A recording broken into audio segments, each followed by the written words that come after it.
Naaawa ka ba sa alagang aso ng kapitbahay mo dahil lagi na lang itong pinagtitripahan ng kanyang amo? Tara, magkapit mag-usap muna tayo.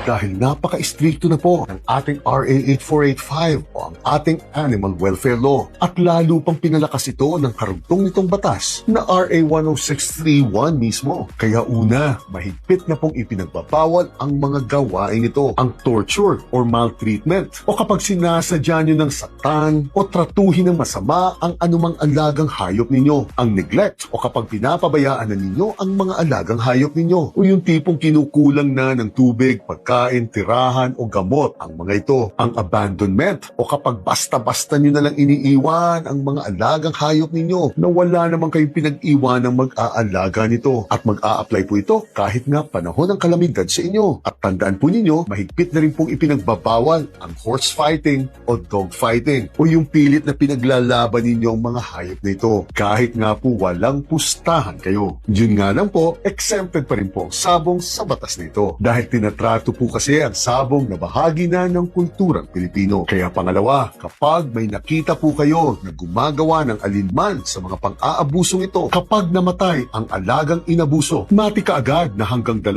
taong pagkakakulong at 100,000 multa ang magiging parusa ninyo. At kapag nabuhay naman, subalit baldado na ito, hanggang 1.5 taong pagkakakulong na po at hanggang 50,000 multa ang babayaran ninyo. At kung bahagyang nasaktan lang ito, then hanggang 1 taong pagkakakulong at hanggang 30,000 multa ang magiging parusa ninyo. Pero tandaan po ninyo na kapag ang akusado dito ay either isang sindikato o miyembro po ng gobyerno, matik po na 3 taong pagkakakulong at 250,000 multa ang magiging parusa ninyo. Kaya nga po ang pangatlo, kapag hindi nyo na natitiis ang ginagawa ng kapitbahay ninyo sa mga alagang hayop nito, kuhanan nyo kaagad ng mga photos and videos ng pang-aabusong ito at dumulog na kayo kaagad sa pinakamalapit na barangay o presinto sa inyo upang i-report po ang insidenteng ito. At magpatulong rin po kayo sa Philippine Animal Welfare Society o PAWS kung medyo naaalanganin o natatakot kayo magsumbong tungkol sa bagay na ito. Dahil ang pag-aalaga po ng hayop ay hindi na biro-biro. Kaya sana naman po ay wag na nating sisimulan ito kung hindi nyo naman kayang panindigan ito.